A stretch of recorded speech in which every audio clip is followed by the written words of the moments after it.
ओम साई राम। श्री साईं सच्चरित्र चैप्टर 11। सगुण ब्रह्मा श्री साईं बाबा डॉक्टर पंडित द्वारा पूजन, हाजी जिंदगी फाल के तत्वों पर नियंत्रण।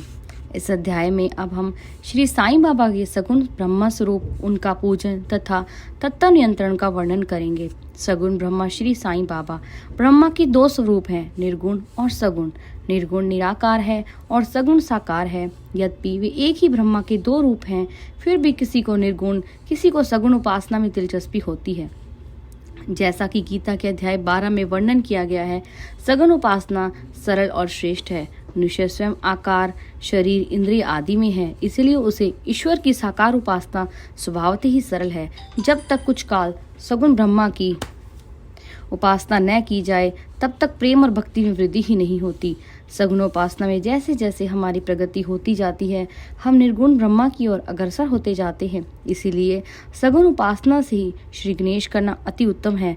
मूर्ति, वेदी, अग्नि, प्रकाश, सूर्य, जल और ब्राह्मण आदि सप्त उपासना की वस्तुएं होते हुए भी सद्गुरु ही इन सब में श्रेष्ठ है। श्री साईं का स्वरूप आंखों के सम्मुख लाओ, जो वैराग्य की प्रत्यक्ष मूर्ति और अनन्य शरणागत भक्तों के आश्रयदाता हैं। उनके शब्दों में विश्वास लाना ही आसन और उनके पूजन का संकल्प करना ही समस्त इच्छाओं का त्याग है। कोई कोई श्री साईं बाबा की गणना भगवत भक्त अथवा एक महाभागवत में करते थे या करते हैं, परंतु हम लोगों के लिए तो वे ईश्वरा अवतार हैं। वे अत्यंत क्षमाशील, शांत, सरल और संतुष्ट थे, जिसकी कोई उपमा नहीं दी जा सकती। यद्यपि वे शरीरधारी थे, पर यथार्थ में निर्गुण, निराकार, अनंत और नित्य मुक्त थे। गंगा नदी समुद्र की ओर जाती हुई मार्ग में ग्रीष्म से व्यतीत अनेक प्राणियों को शीतलता पहुंचाकर आनंदित करती है। फसलों और वृक्षों को जीवन दान देती है।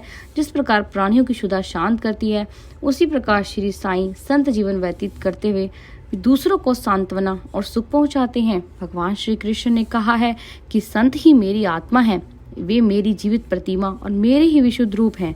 मैं स्वयं वही हूँ। यह अवर्णीय शक्तियाँ या ईश्वर की शक्ति, जो कि सत्य, चित्त और आनंद है, शिरडी में साईं रूप में अवतीर्ण हुई थी।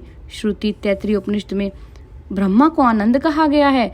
अभी तक यह विषय केवल पुस्तकों में पढ़ते और सुनते थे, परंतु भक्तगण ने शिरडी में इस प्रकार का प्रत्यक्ष आनंद पा लिया है।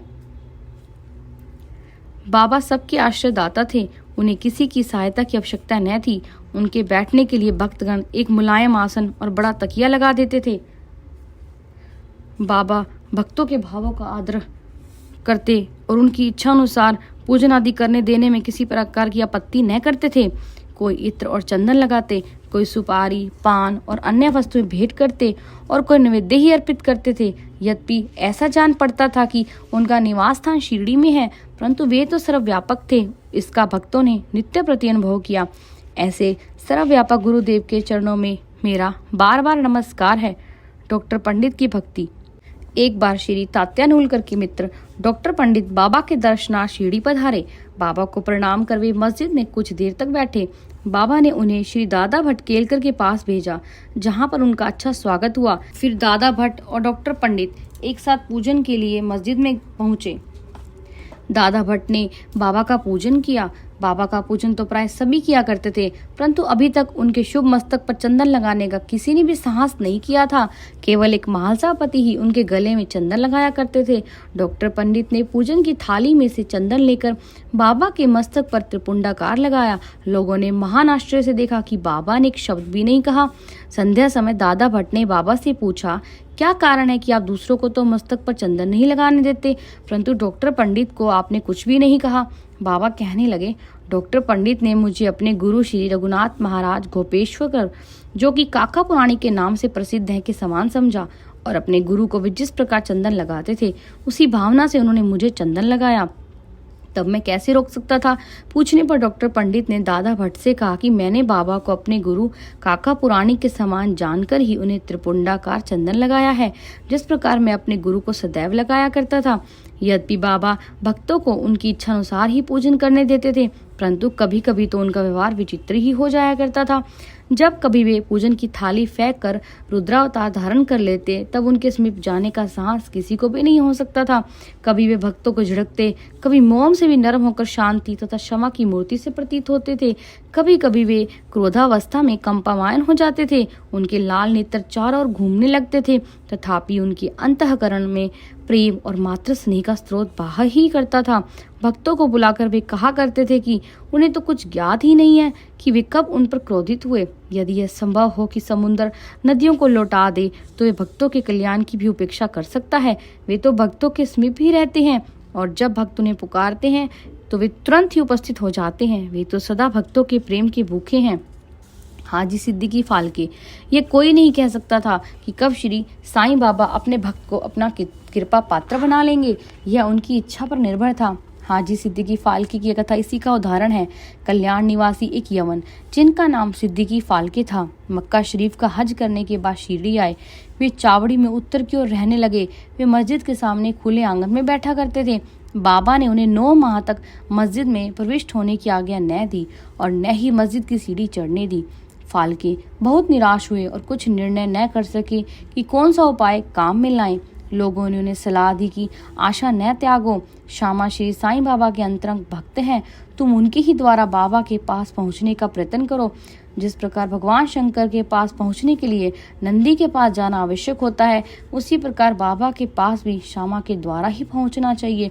फाल्के को यह विचार उचित प्रतीत हुआ और उन्होंने श्यामा से सहायता की प्रार्थना की। श्यामा ने भी आश्वासन दे दिया और अवसर पाकर वे बाबा से इस प्रकार बोले कि बाबा, आप उस बूढ़े हाजी को मस्जिद में किस कारण नहीं आने देते? अनेक भक्त स्वेच्छापूर्वक आपके दर्शन को आया जाया करते हैं, कम से कम एक बार तो उसे आशीष दे दो। बाबा बोले, श्यामा, तुम अभी नादान हो। यदि फकीर अल्लाह नहीं आने देता तो मैं क्या करूं? उनकी कृपा के बिना कोई भी मस्जिद की सीढ़ियां नहीं चढ़ सकता।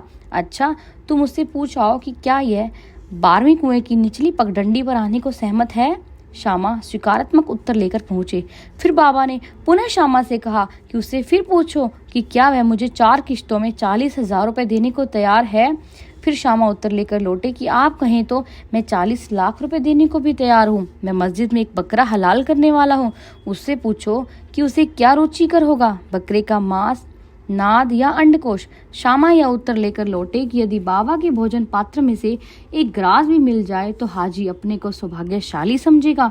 यह उत्तर पाकर बाबा उत्तेजित हो गए और उन्होंने अपने हाथ से मिट्टी का बर्तन उठाकर फेंक दिया और अपनी कफनी उठाए हुए सीधे हाजी के पास पहुंचे। वे उनसे कहने लगे कि व्यर्थ ही नमाज क्यों पढ़ते हो, अपनी श्रेष्ठता का प्रदर्शन क्यों करते हो, या वृद्ध हाजियों के समान वेशभूषा तुमने क्यों धारण की है?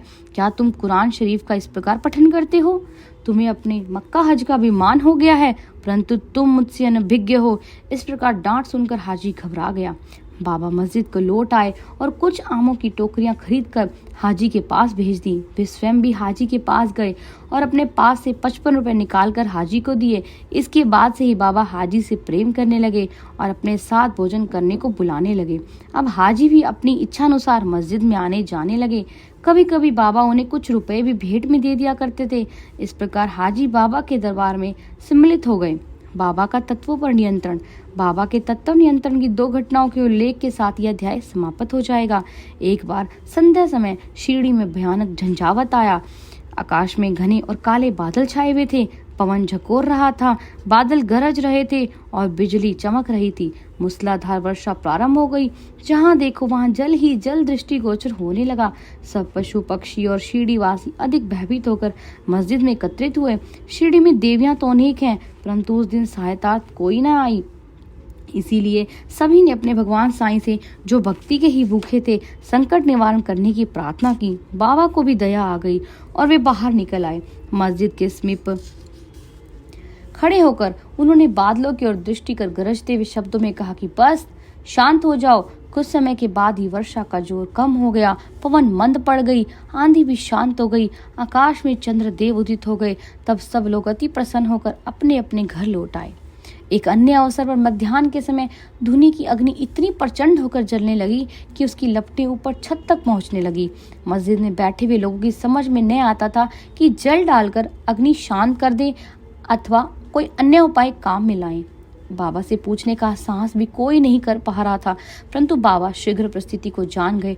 उन्होंने अपना सटका उठाकर सामने के खंभे पर बलपूर्वक प्रहार किया और बोले, नीचे उतरो और शांत हो जाओ। सटके की प्रत्येक ठोकर पर लपटें कम होने लगी और कुछ मिनटों में ही धुनी शांत और यथापूर्वक हो गई। श्री साईं ईश्वर के अवतार हैं। जो उनके सामने नत होकर उनके शरणागत होगा, उस पर वे अवश्य कृपा करेंगे। जो भक्त इस अध्याय की कथाएं प्रतिदिन श्रद्धा और भक्ति पूर्वक पठन करेगा, उसका दुखों से शीघ्र ही छुटकारा हो जाएगा। केवल इतना ही नहीं, वरन उसे सदैव श्री साईं चरणों का स्मरण बना रहेगा और उसे अल्पकाल में ही ईश्वर दर्शन की प्राप्ति होकर उसकी समस्त इच्छाएं पूर्ण हो जाएंगी और इस प्रकार वह निष्काम बन जाएगा। श्री सद्गुरु साईनाथ अर्पणमस्तु। शुभम भवतु।